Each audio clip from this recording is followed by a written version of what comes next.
everybody, Captain Dave Schneider, It's a Guide's Life, coming to you from a parking garage in South Miami. Yeah, don't ask me why. Listen, I know it's been a while, guys, and I just kind of want to bring you up to speed. I'm just going through some things and realize that we really haven't talked much recently, and I'd like to just give you a few updates here. First things first, let's talk about Lake Okeechobee, and then we'll talk about me, and we'll talk about exactly everything that's going on here. First of all, the lake has been coming up pretty steady. We've gotten a lot of rain in South Florida, and the lake is right almost at 12 feet at this point, and that's a good thing here. One of the videos that I've put together, and I just haven't put the finishing touches on it, is going through the lake and in particular areas, popular areas to fish. How do you handle your boat, and what do you do when the water's at 12 feet or 13 feet, 14 feet, 10 feet, 11 feet? You can do this, you can't do that. So be looking for that video, because I just got to put some finishing touches on it, but I want to put that out there kind of for posterity. Something you can look at and you can review and kind of match up. Let's see, one of those deals where you match up. I'm trying to set it up really methodically so that high water, I might even do separate videos. Maybe that'd be the way to do it. When the lake is above 14 feet, when the lake is this, I think that's maybe how I'll break it up, because I haven't done the final edits and stuff on it. So, but that's what I want to do, is get that thing coming. On the upside, fishing is good on Okeechobee right now. The artificial bite is quite good. The problem is that just being able to get to where the fish are. We're kind of getting into summertime here at this point, and the water's heating up. The days are very warm all the time, and the nights are warm as well. So the lake temperature is up. Fortunately, the level is coming up as well, which is going to make things a little bit easier. Only because the fish aren't very tall, so they don't need a whole lot of water necessarily. But we fishermen, need to be able to get to them, and if you can't get to them, let's face it. I know Roland did a video one time where he was waiting around and fishing, but I don't think I'm ever going to do that. I've seen the alligators that live in this lake. So back to business here. Right now, there's a swim bait bite that's really good.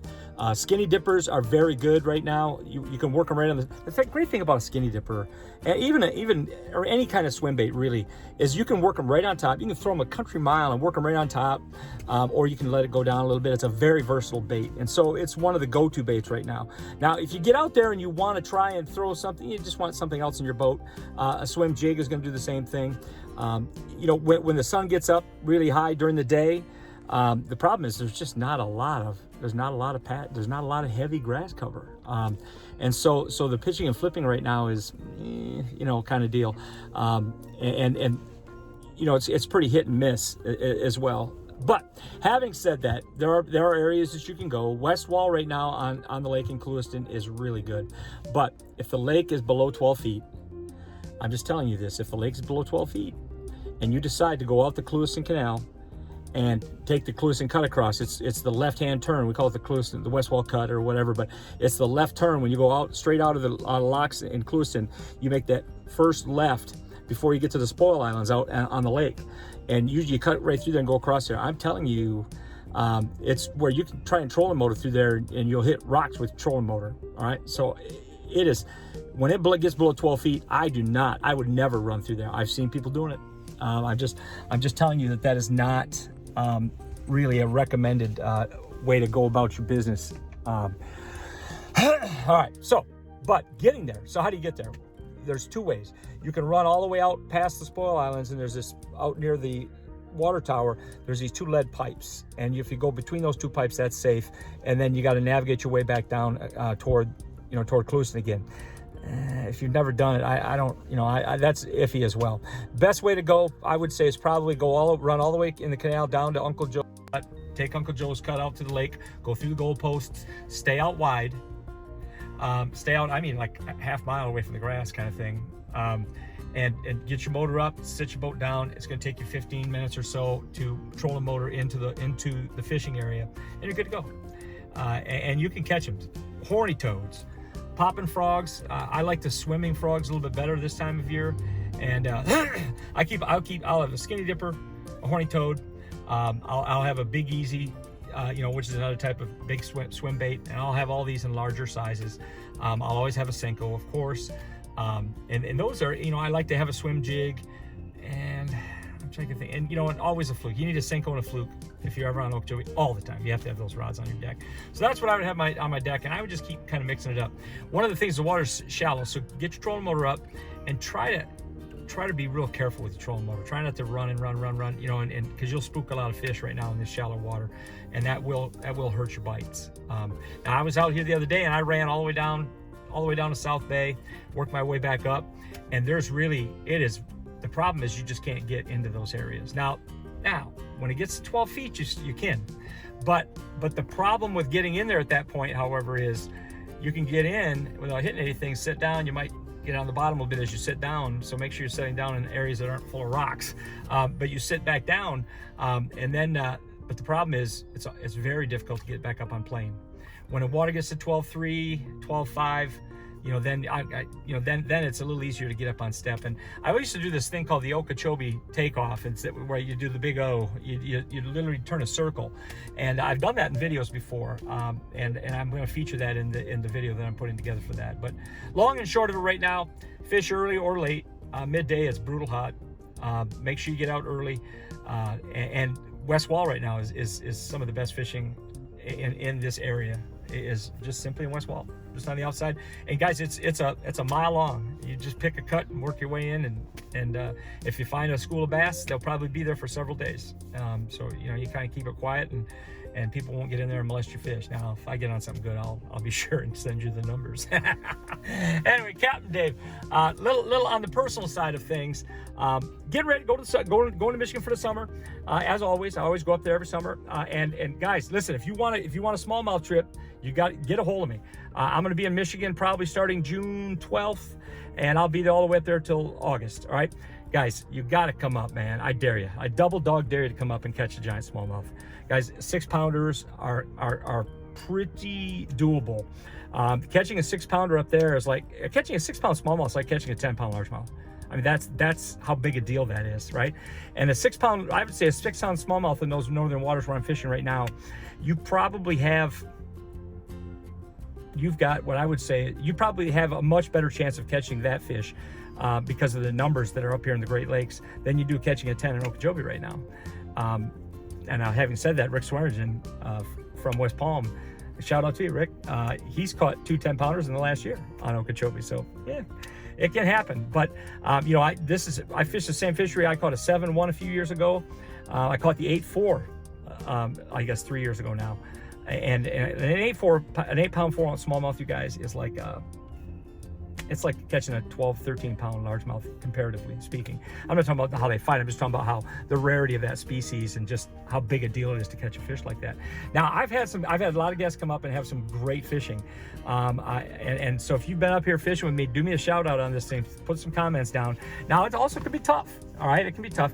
But if you come up, especially if you come up for a couple of days, we'll almost always get on them. And I've got several bodies of water that I fish up here, so I kind of jump around from place to place depending on where I feel like we can get the best bite. All artificial up here. We don't do any live bait up here at all, or up there in Michigan. But guys, give me a call. Let's go fishing. All right, I need it. Now listen, Captain Dave needs your help here because the COVID thing has stopped my fishing business here to a degree too. All of my trips were canceled for the last 2.5 months here, and so it's been rocky to say the least. Now the big giant gorilla in the room here is or elephant in the corner. I guess there's a lot of ways to put the 800-pound gorilla. Is obviously I'm not with Roland Martin Marina anymore. They just they quite frankly decided that I wasn't a world famous guide anymore. They have that sign up there, world famous guides, and my name used to be there, and I guess they took that down. So I guess I'm just not world famous anymore. But it's kind of bittersweet. I want to say that I appreciated the time that I was at the marina. I was very loyal to the marina. I never did a trip in South Florida that I didn't run through that store. And I promised myself that I would do that. And I made sure that they always got their commission. And a lot of guys left the marina just so they didn't have to pay the commissions anymore. And I can fish. And I'll be back. I plan on being back in South Florida fishing. But I'm gonna kind of give you a little preview and tell you this: I'm not going to be fishing Okeechobee anymore, guys. The lake, it's nothing like it was. It is nothing like it was. Can you go out and pound around? Yep. If the water's up about 14 feet, you can go anywhere, and it makes it a little bit better.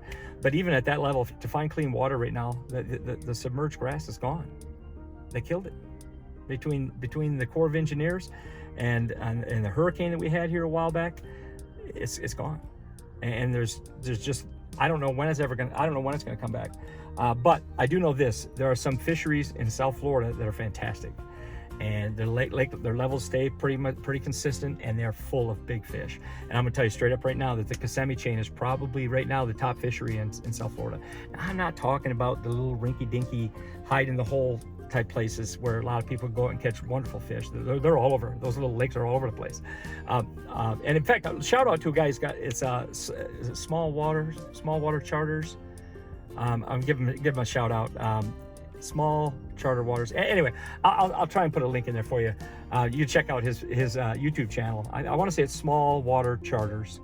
And if you look for that on YouTube, but you'll find he and his wife go out and they just smack the crap out of these beautiful bass, throwing swim baits in some of these small waters up north of where I'm at. And I know where those places are. In fact, I'm going fishing over there in a couple of days.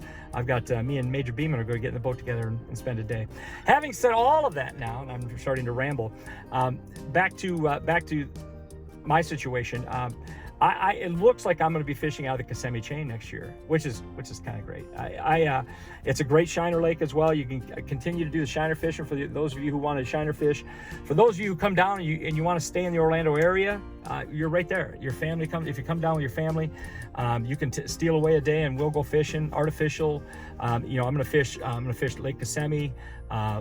Lake Tohoplakia, Hatchinaha, and Cypress are all part of that chain.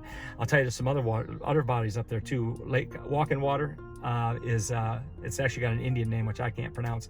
It's also a wonderful fishery. In fact, my first shiner bass I ever caught was on Walking Water. So I'm going to be fishing. That's where I'm going to be fishing now. That's where I'm going to fish out of. If you want to fish Camp Dave, that's where I'm going to be at. I've updated my website a little bit too.